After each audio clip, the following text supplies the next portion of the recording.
Nessa quinta-feira, meu principal foco vai ser na Europa League, na segunda divisão da UEFA. Nós vamos conhecer os semifinalistas já nessa quinta da Europa League e também os semifinalistas da Conference. Talvez a maior desvantagem da Europa League seja do Liverpool, né? Que perdeu por 3-0 em casa e decidiu fora contra a Atalanta. A segunda maior desvantagem é do West Ham, que perdeu fora de casa por 2-0, mas decide em casa contra o Leverkusen. A Roma venceu o Milan em Milão por 1-0 e decide em casa também com uma vantagem mínima. E o Benfica venceu o Marselha por 2-1 na Luz e decide fora de casa também com uma vantagem mínima de 1 gol. Na Conference League nós temos alguns jogos que também dá para encaixar no planejamento de trabalho. A Fiorentina decide em casa contra o Vitória Pilsen depois de um 0-0 fora. O Lille perdeu na Inglaterra por 2-1. Também é um jogo interessante na França contra o Aston Villa. E o Fenerbahçe, quando foi na Grécia enfrentar o Olympiacos, perdeu por 3-2, mas decide na Turquia. Também tem uma desvantagem mínima, né, de 1 gol de diferença. Então dá pra gente encaixar um planejamento interessante para essa quinta-feira. Geralmente uma quinta de Europa e Conference League ela não se cria tanta expectativa, mas na medida que vai chegando no final dessas competições, vai afunilando, vai ficando interessante. Meu nome é Theo Borges, espero conseguir te ajudar a fazer o melhor planejamento possível para essa quinta-feira, dia 18 de abril. Vamos começar o nosso planejamento na Europa League. E eu não quero fazer esse planejamento isolado, né? Um jogo, depois o outro, depois o outro. Eu quero fazer algumas conexões para facilitar a nossa criação de cenário e a nossa criação de expectativa. Pode ser? Porque em cima do que foi apresentado pelas equipes e no geral nas partidas de ida, a gente consegue mensurar fazendo conexões e comparações para as partidas da volta. Eu gosto bastante de fazer dessa maneira, tá? Depois a gente comenta um pouco sobre a Conference de maneira um pouco mais complementar, de maneira mais extra, porque a Conference realmente é uma competição de menor, vamos dizer assim, liquidez, né? E só tem 2 jogos isolados, que é Fiorentina e Pilsen e Lille e Aston Villa. Os outros 2 jogos são no mesmo horário dos jogos da Europa League e aí vai dificultar um pouco a nossa vida. Vamos começar com Roma e Milan. A Roma venceu em Milão por 1-0 e abriu uma vantagem bem interessante, porque já é característica desse confronto, principalmente numa fase avançada de competição europeia, ser um jogo under. Então a Roma aqui já conseguiu largar bem na frente e ainda decide em casa no Estádio Olímpico. O mercado colocou um levíssimo favoritismo para o Milan, que nada exacerbado, é um jogo parelho, praticamente. O mercado colocou um levíssimo favoritismo do Milan pelo fator necessidade. O Milan hoje está melhor colocado na Série A italiana, é verdade, mas sinceramente hoje a Roma, na minha opinião, joga um futebol até talvez de igual para superior em relação ao que o Milan vem apresentando. Nesse momento, tá? A Roma vem num momento muito, muito bom depois da saída do Mourinho, da chegada do De Rossi. Então continua, na minha opinião, um jogo com característica under. Mesmo a Roma entrando com vantagem, podendo jogar de forma mais agressiva no contra-ataque, podendo jogar mais recuada para contra-atacar, mas ainda me parece um jogo under, uma característica mais under, porque não tem necessidade da Roma se expor tanto, né? A necessidade de se expor aqui da Roma seria se o Milan estivesse muito desesperado, se o jogo tivesse terminado 2-0 para a Roma lá em Milão. Não foi o que aconteceu. Então o Milan precisa de apenas 1 gol. Não é o fim do mundo. Então eu ainda vejo esse jogo com uma tendência mais under no início. Por isso acredito que seja um jogo mais pautado para correção de preço, se você é um trader. Não acho que é um jogo bom para quem é punter, tá? Sinceramente, porque é difícil você abraçar uma das equipes com algum tipo de fundamento, né? Porque, sinceramente, hoje as equipes estão bem igualadas na Série A italiana. Então, é um jogo muito difícil. Vamos dar uma olhada rapidinho nas estatísticas. A Roma melhorou muito, né? Lembrando, depois da saída do Mourinho. A Roma tem um pouquinho mais de iniciativa que o Milan. Não falhou em marcar em casa, o Milan não falhou em marcar dentro de casa. Lembrando que aqui a gente está comparando dados da Série A, então é melhor ainda, né? Nós temos uma situação onde o nível de enfrentamento é idêntico, né? O Milan sofreu mais gols do que a Roma, tem uma média de gols sofridos maior. Isso, obviamente, pode ser um prejudicial, porque a Roma pode sim aproveitar dos contra-ataques. A Roma precisa de menos finalizações no alvo para marcar um gol. Isso quer dizer que o Milan, muito provavelmente, tem que fazer um jogo perfeito defensivo, porque isso pode, a qualquer situação de contra-ataque cedida para a Roma, isso pode ser uma complicação. A Roma pode finalizar pouco no gol. Vamos supor que a Roma consiga dar 2 finalizações no alvo apenas, ou 3. A Roma não é uma equipe que precisa de tantas para marcar um gol assim, né? Isso é um perigo. O primeiro tempo das 2 equipes são parecidos, porém, destaque negativo para o Milan, que sofre mais que o dobro de gols. O O segundo tempo, o Milan chega ao ápice de gols sofridos, aumenta também o número de gols marcados, ultrapassa a Roma novamente em relação a gols marcados, mas tem uma defesa muito frágil. Me parece um segundo tempo mais over, mas para a gente aproveitar esse segundo tempo mais over, eu queria um jogo um pouco mais esticado no placar. Então, supondo que a Roma conseguiu fazer mais um gol e deixou a eliminatória num 2-0,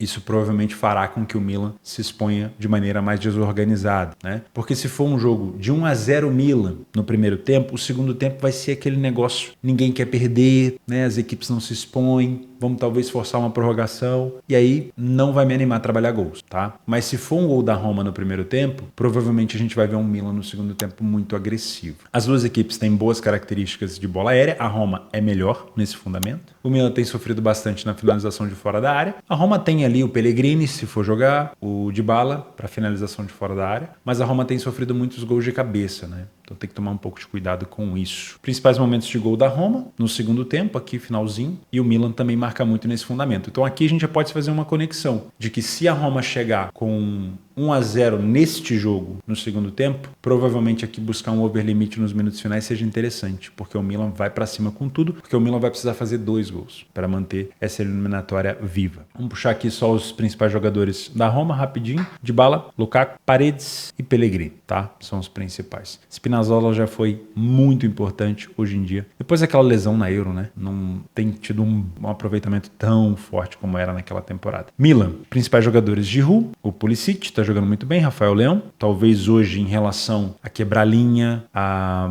fazer algo diferente, é o principal jogador do Milan, porém é um jogador que gosta muito da velocidade também, até cotado para substituir o Mbappé. Nessa questão, o Milan tá um pouco defasado, porque provavelmente quem vai ter que propor o jogo é o Milan. E aí, o Rafael Leão só vai poder expor todo o seu futebol de velocidade se o Milan conseguir fazer 2-0. Por exemplo, pode acontecer, o Milan faz 2 gols de rajada, pumba, virou a eliminatória. Opa, é a Roma que vai ter que ir para cima e é o Milan que vai poder contra-atacar. Também é um bom cenário para trabalhar gols, tá? É um bom cenário. Mas esses 2 gols do Milan, de preferência, acontecendo no primeiro tempo para ter o segundo tempo de exposição da Roma. Como eu falei, acho que é um jogo difícil para Panther. Se for para trabalhar gols aqui, gostaria de 1-0 Roma ou um 2-0 Milan, placares que fariam a eliminatória abrir. De resto, ficaria de fora. Então, só vou trabalhar gols no ao vivo. E no trade, um jogo para correção de preço. Tá? Provavelmente o Milan com um pouco mais de posse de bola e uma Roma perigosa no contra. Mas até que se prove o contrário, até que sai um gol por aqui, acho que é um jogo um pouco mais truncado. Quem que é o próximo que aparece no PDF de apoio? Já é Atalanta e Liverpool? Então vamos falar de Atalanta e Liverpool, né? Já tá aqui na nossa frente, vamos falar de Atalanta e Liverpool. Nesse jogo, eu, na minha opinião, Theo, acredito que o Klopp vai levar os titulares. E aí você pode me perguntar, pô, mas não existe uma pressão da imprensa inglesa para o Klopp abortar a Europa League? Provavelmente. Eu não estou acompanhando todos os jornais da Inglaterra, mas provavelmente existe sim uma pressão para o Klopp abandonar a Europa League e focar na Premier. Porém, qual que é o problema? O City já tem uma grande vantagem, não vou dizer gigantesca, mas para o City, que está acostumado com essa competição da Premier League, ele já tem uma excelente vantagem. Então, a bala de prata do Liverpool, né, o problemaço do Liverpool era o Crystal Palace. Não era para ser, mas acabou sendo, né? Na verdade, o problemaço do Liverpool vai ser essa sequência agora. Atalanta, jogo da volta, Fulham e derby contra o Everton. Esse seria o grande problema do Liverpool. E o grande problema do City seria enfrentar o Tottenham fora de casa, o Forest fora de casa. O grande problema do Arsenal seria enfrentar o Chelsea. Mas Liverpool e Arsenal já se complicaram. Então, o Liverpool já tá olhando pro City pensando, putz, se nada mudar do que a gente já tá acostumado, esses caras vão bater campeão de novo, vão ser tetracampeões pela primeira vez na história da Premier League e da Inglaterra, né? Então, eu não vejo muito sentido de você abandonar uma competição que ainda existe uma chance. É fácil? Não é nem pro caramba. É muito difícil. A Atalanta joga muito bem, principalmente nessa pegada meio reativa, né? Mas não é impossível. Não é impossível. Só que é uma escolha. Você trazer o time titular pra cá, pra Bérgamo, você provavelmente vai ser cobrado fisicamente, não pela imprensa, mas fisicamente contra Fulham e Everton. Só que aí você tem que fazer uma escolha, né? Será que a Premier League já foi pro caramba? Porque se o City já tá na frente e o City tá acostumado, o Tubarão sentiu o cheiro de sangue, como dizem, a tendência é que eles batam o campeão se o Liverpool fizer X ou Y, né? Quem agora tem que vacilar é o City. E aí eu fico pensando, se o Liverpool aborta a Europa League, é menos uma tentativa, menos uma chance de título se o Liverpool vier aqui com um time misto. E teoricamente, provavelmente a Premier League só se o City entregar de bandeja, que não costuma acontecer. Geralmente o City persegue, ultrapassa e vai até o final. Então sobraria para o Liverpool apenas a a Copa da Liga Inglesa que ele já venceu, porque na FA Cup ele foi eliminado pelo United. Isso terminaria a temporada do Guardiola, a última temporada, com apenas um título. É ruim? Não, mas poderia ser melhor. Eu acredito, minha opinião, que o Liverpool vai vir com os titulares, tá? Por conta desse motivo, do City só depender dele. Porque independente se o Liverpool vai estar fisicamente bem ou não contra o Fulham e contra o Everton, é o City que precisa vacilar, né? E provavelmente se você tem uma virada aqui contra a Atalanta, tu vem muito motivado, ou tu volta muito motivado para a Premier League. De novo, é fácil? Não é. E aí a gente faz a nossa análise comparando com o Home Milan, né? No jogo da Atalanta, a gente já tem um placar esticado. Então não faz sentido a gente esperar um jogo under. Ele pode ser under? Pode. As pessoas que vão contra a maré aqui provavelmente vão ganhar dinheiro? Provavelmente. Quem apostar em under nesse jogo e o jogo de fato for under? Parabéns. Mas não é uma tendência. A tendência é que o jogo seja over. Independente se o Liverpool vai levar os titulares ou misto. Por quê? Vai haver exposição. O time misto do Liverpool, um time mais mesclado, ele vai querer fazer algo diferente. Ele vai querer ser aquele time que conseguiu buscar a recuperação histórica. Então, provavelmente a gente vai ter espaço no campo. Então isso gera uma expectativa de gols, tá? Para trade, é um jogo que, dependendo do nível de marcação do Liverpool, e o Liverpool vem de 2 cacetes, né? O Crystal Palace e a própria Atalanta, a cobrança provavelmente no vestiário pós-Atalanta já foi alta, pós-Crystal Palace então deve ter sido muito forte. Então a gente pode esperar talvez um Liverpool muito mais agressivo na marcação. Se o Liverpool conseguir neutralizar a Atalanta, dá para pensar nesse back Liverpool ou nesse lei Atalanta. O que não dá para fazer nesse jogo é apostar no Liverpool, mesmo que o Liverpool esteja mal, confiando em camisa de novo. Você já aprendeu contra o Crystal Palace, já aprendeu contra a própria Atalanta. Não tá bem, não tá bem, né? Agora, se ele te der sinal ao vivo, eu acho que ainda é um jogo para se pensar numa vitória do Liverpool. Se vai classificar ou não sabemos, né? Em questão de gols, no quesito gols, seria o básico, né? Se o Liverpool precisa fazer 3, a gente pode pensar no 2,5. Dá para navegar um pouco mais fundo aí. Eu acho que dependendo da sua leitura de jogo ao vivo, se o Liverpool tem uma marcação-pressão muito encaixada, ele está muito avançado, né? Então o Liverpool está buscando o primeiro gol. Sinceramente, eu não me arriscaria trabalhando o over 2,5, que seria os 3 gols que o Liverpool precisa, logo de início, porque existe a capacidade da Atalanta se fechar. Mesmo sem conseguir sair para o contra-ataque, se defender muito bem. O Gasperini não é besta. Ele não é besta. Ele não vai fazer um jogo kamikaze contra o Liverpool já tendo uma vantagem. Não faz sentido. Então, provavelmente, o Liverpool vai ter um pouco mais de dificuldade, provável, para achar o primeiro gol. Depois que achar o primeiro, pode ser que as coisas fiquem um pouco mais fáceis. Isso é um cenário. Estou criando, tá? Não estou profetizando. Estou criando um cenário. Existem vários cenários possíveis. Se isso provavelmente acontecer, a cotação do over ela vai melhorar. Então, dá para esperar, por exemplo, o primeiro gol do Liverpool para depois você mensurar se vale a pena buscar mais 2, mais um gol. Porque pode ser que o primeiro gol do Liverpool saia muito cedo e aí a Atalanta desestabilize. Pode acontecer. E você olhando o jogo vai perceber isso. Opa, a Atalanta tá nervosa, tá errando passe. Existe uma janela ali pós-gol do Liverpool, pode acontecer, de uma Atalanta meio abobada. Aconteceu isso, por exemplo, recentemente na Champions League, né? Real Sociedade disputando o jogo no Parque dos Príncipes na França. Tomou o primeiro gol, meio que rateou, o PSG foi e fez o segundo gol. Então, pode acontecer, mas isso aí você vai ter essa percepção ao vivo, não no pré-live. E tudo isso você consegue manejar um risco melhor para o retorno melhor também. Então, vou pegar uma cotação mais alta, ao invés dessa cotação esmagada, o 2,5 tá 1,40, tá esmagado. Por quê? Porque o jogo já espera um jogo over, né? O mercado já espera um jogo over. Não dá para você pensar nesse tipo de cenário.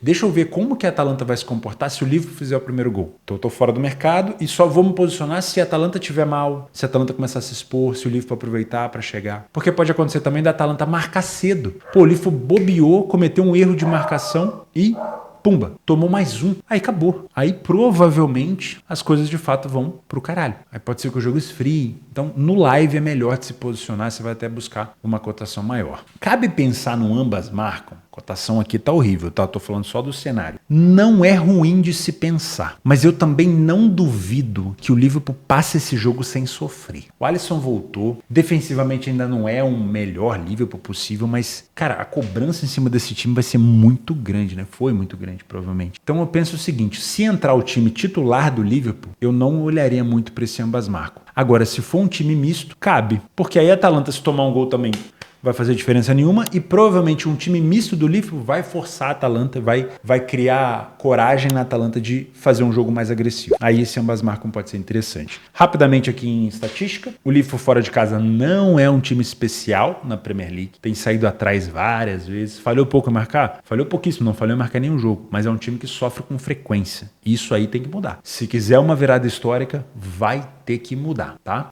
O Liverpool precisa de menos finalizações do que a Atalanta para marcar um gol. O primeiro tempo da Atalanta é ligeiramente melhor do que a do Liverpool. Já o segundo tempo do Liverpool é ligeiramente melhor do que o da Atalanta. Quase parelho, mas lembre-se, níveis de enfrentamentos muito diferentes, tá? O Liverpool marca muito dos seus gols no final, mas isso aí só vai importar para o Liverpool se o Liverpool tiver, por exemplo, com 2-0, com 3-1 para tentar buscar aquele gol da classificação. Ou se você está vendo já um Liverpool entregando os pontos, mas de vez em quando puxa um contra-ataque, pode ser interessante ficar de olho talvez num gol da Atalanta no final, né? Então o over limite no final do jogo não é uma situação ruim dependendo do resultado. Tá? Provavelmente aqui a gente vai ter como principais jogadores da Atalanta o De Ketelaere, o Charles De Ketelaere, o Lookman e o Koopmeiners, que é o principal jogador da equipe. Porém, vem jogando muito bem e tanto na Série A, mas principalmente em Anfield, o Scamacca deitou para cima daquele jogo. Então, Gianluca Scamacca é um atacante também que, se você trabalha finalizações, fica de olho e, óbvio, vai conferir a escalação para ver se ele está disponível. No Liverpool, confere os titulares. É para isso que serve o PDF de apoio, né? Nessa barrinha verde aqui, você consegue saber quem são os jogadores com maior minutagem, então você consegue perceber quem são os titulares. Óbvio que no time do Liverpool você já sabe isso de cor, em outras competições não. Mas quem que eu acho que deve jogar se for para entrar com titular? Eu entraria com o Jota ao invés do Luiz Dias. Talvez um time um pouco mais agressivo, o Jota tem mais aproveitamento que o Luiz Dias e, sinceramente, o Liverpool vem perdendo muitas grandes chances, então acho que pode ser interessante. E verifica, claro, se o Alisson vai estar no gol. Um time ofensivo geralmente é um time como o Szoboszlai também, tá? Geralmente ele sacrifica alguém no meio, o Endo, por exemplo, para colocar o Szoboszlai.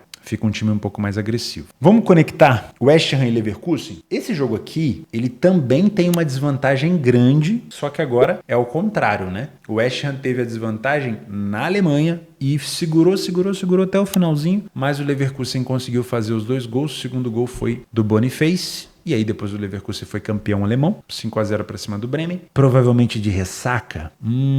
Provavelmente, né? Provavelmente. Mas é favorito. Como é respeitado o Leverkusen hoje em dia, né? No cenário europeu. O West Ham tem um estilo de jogo muito reativo e nesse jogo ele vai ter que se transformar. Ele vai ter que ser outro time. Ele vai ter que propor. Ele vai ter que empurrar o Leverkusen para trás. E sinceramente não são todas as equipes na Europa que conseguiriam fazer isso. Mesmo o Leverkusen de ressaca. Mesmo tentando bater em bêbado. Né? Então eu vejo um jogo com uma tendência de gols. Eu sei que parece até um jogo under, né? Por conta desse estigma defensivo do West Ham, mas eu tô vendo uma possibilidade de gols. Por quê? O West Ham vai ter que sair da casinha. Se fosse uma desvantagem de 1 gol, beleza, mas 2 a gente vai ter que ver um West Ham com a bola, tentando propor o jogo ou minimamente disputando essa bola. E ao vir para cima, o Leverkusen vai ter espaço. Finalizações de fora da área do Leverkusen são muito boas. A gente viu isso agora no título alemão. E obviamente as bolas aéreas do Leverkusen, teve um gol assim do Leverkusen, são boas também, mas a do West Ham é melhor. Então talvez nesse jogo a gente consiga ver um West Ham agressivo que a gente não viu no jogo passado. Então sinceramente eu gosto de pensar em gols por aqui. Acho que o favorito pode se complicar, porque o Leverkusen não precisa vencer. Até acho que pode vencer, mas ele não precisa, então é um favorito que pode se complicar. Gosto desse over 1,5 no ao vivo e não duvido de um 2,5. Um West Ham fora da seu estilo e um Leverkusen sendo atacado, talvez jogando de forma reativa.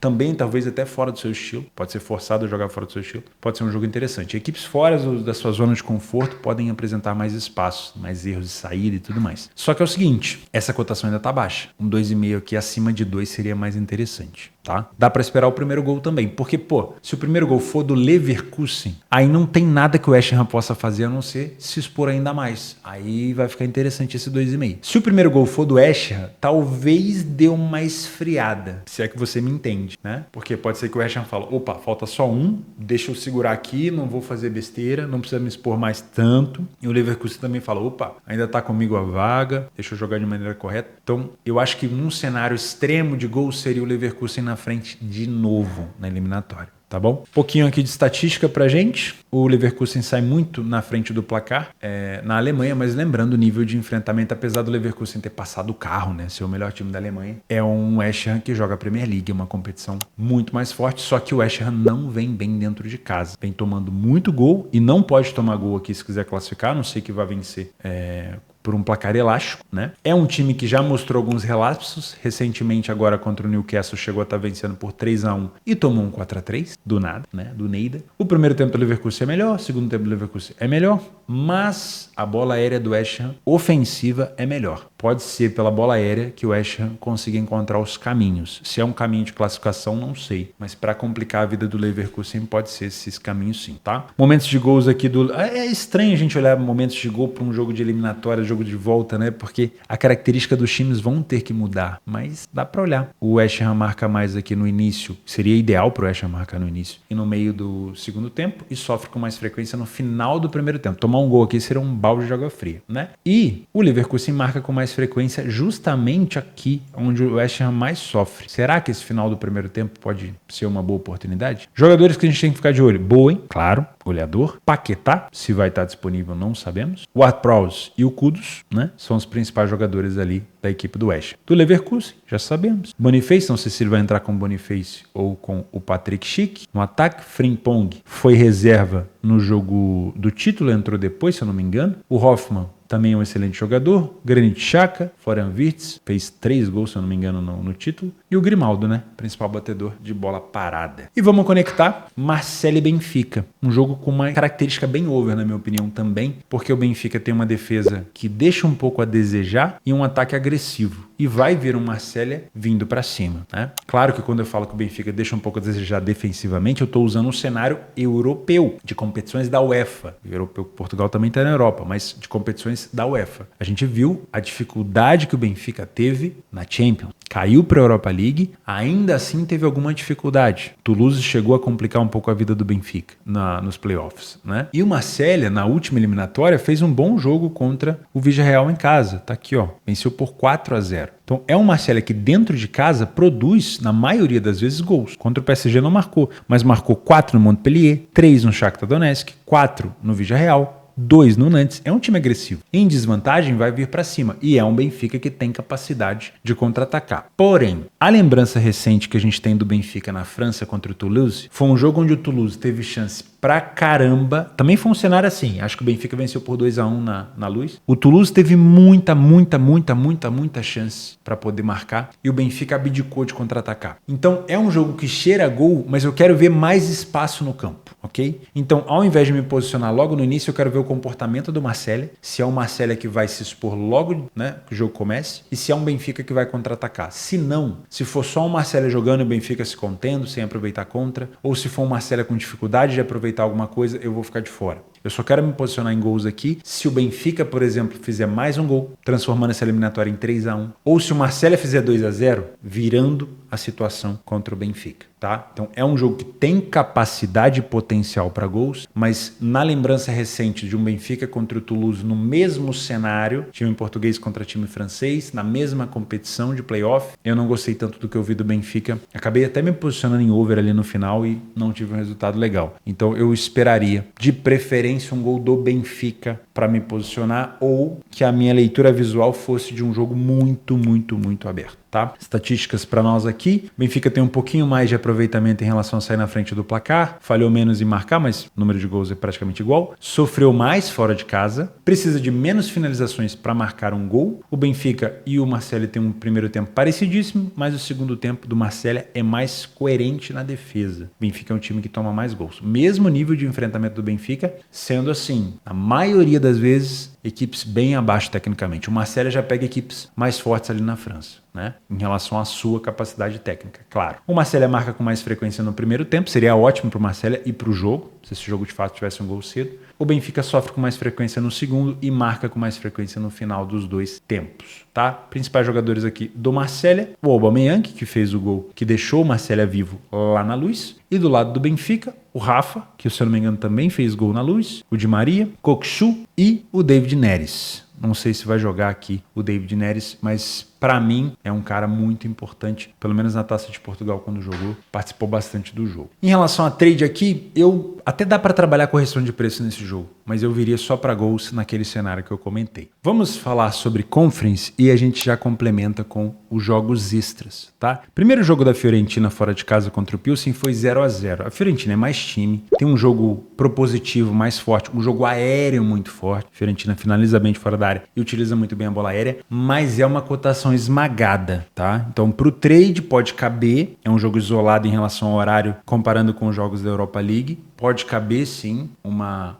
entrada aqui a favor da Fiore no primeiro tempo, mas a gente precisa de um massacre. E sinceramente, vamos ver, eu tô com minhas dúvidas aqui em relação à Fiorentina. É favorita, tá? Foi finalista da Conference no ano passado, perdeu pro West Ham. Dos times que estão ali, aquele confronto entre Fenerbahçe e Olympiacos, pode sair um finalista. O Aston Villa, para mim, se não for eliminado, pode ser finalista, é um time muito forte, provavelmente será o favorito para ser campeão, o Aston Villa do Unai Emery, mas a Fiorentina é forte. Eu só tentaria pegar uma cotação um pouco mais alta. Falando em Lille e Aston Villa, que é um confronto francês contra inglês, você vê que o mercado já dá um jogo bem mais parelho, né? O Lille tem uma desvantagem de apenas um gol. Então, é um jogo que não começa over, na minha opinião, mas estudado, pode abrir, principalmente se o Aston Villa sair na frente. Fenerbahçe e Olympiacos tem cara de gol, tem cara e potencial, mas também não começa over, tá? Foi 3-2 pro Olympiacos na Grécia, não começa over, o Fenerbahçe não precisa se expor tanto. Porém, não existe essa de não se expor tanto pro Fenerbahçe, é uma equipe que sofre gol quase todo jogo, né? Se a gente pegar os últimos jogos aqui do Fenerbahçe, ó, tomou 1 do Fatih Karagümrük, 2 do Olympiacos, 2 do Adana Demirspor,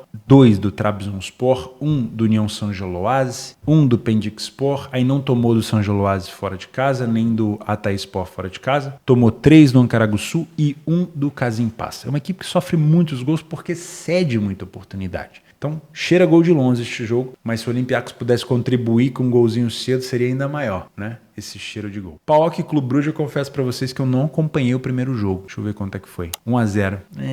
Não sei. Esse aqui é um jogo que eu deixaria escanteado por falta de informação minha, tá? Na Série A nós temos Botafogo e Goianiense. Eu achei aquele jogo do Goianiense com o Flamengo de uma péssima arbitragem, tá? Além disso, não entendi levarem aquele jogo pro Serra Dourada, um gramado em péssimo estado, né? Provavelmente por conta da maior torcida do Flamengo, para ganhar um pouco mais de dinheiro, mas foi muito ruim o jogo também devido ao gramado. O Botafogo vem numa cobrança danada, né? Perdeu fora de casa para o Cruzeiro, que também está em crise lá, o Botafogo em crise aqui, e sinceramente o Botafogo está mais pressionado, né? Quando o Botafogo enfrentou o Júnior Barranquilla em casa, eu imaginei um Botafogo mais agressivo, tendo mais capacidade de vencer, e fui surpreendido com 3-1 do Barranquilla. Então, eu acho que o Botafogo pode se complicar aqui de novo, né? Não sei como é que o Botafogo vai jogar em casa. No campeonato passado, o Botafogo em casa ganhava de praticamente todo mundo. Mas eu manteria o meu pé atrás com esse Botafogo essa temporada. Por quê? É início de trabalho, né? E essa característica mais ofensiva do Botafogo, com o novo treinador, vai ceder espaço. E o Goianiense não é bobo. A gente já viu contra o Flamengo que o Goianiense teve chance de virar o jogo, perdeu um penal, aquele impedimento do Goianiense, naquele lance de bola parada foi bem duvidoso. Então, sinceramente, é um Goianiense que tem capacidade de complicar a vida do Botafogo, sim. Vamos ver como é que o Botafogo se sai. Além disso, acho que é isso, né? Acho que não tem muito mais coisa. Na Copa da Argentina é um confronto de equipes ainda que a gente não conhece tanto. Na Liga Saudita não tem equipes que a gente costuma trabalhar. Então é isso. Muito obrigado pela sua companhia. Cuidado com a quantidade de jogos no mesmo horário, tá? Se você não tem tanto controle ainda do seu foco nas partidas, foque em uma só e não tem problema nenhum. Beleza? Eu vejo você na sexta-feira. Não esquece do like no vídeo que ajuda muito. Esqueci de pedir no final. Desculpa, editor. O William vai me dar expor. Mas se você puder agora, se você chegou até aqui, né? Muito obrigado. Um abraço, meus amigos.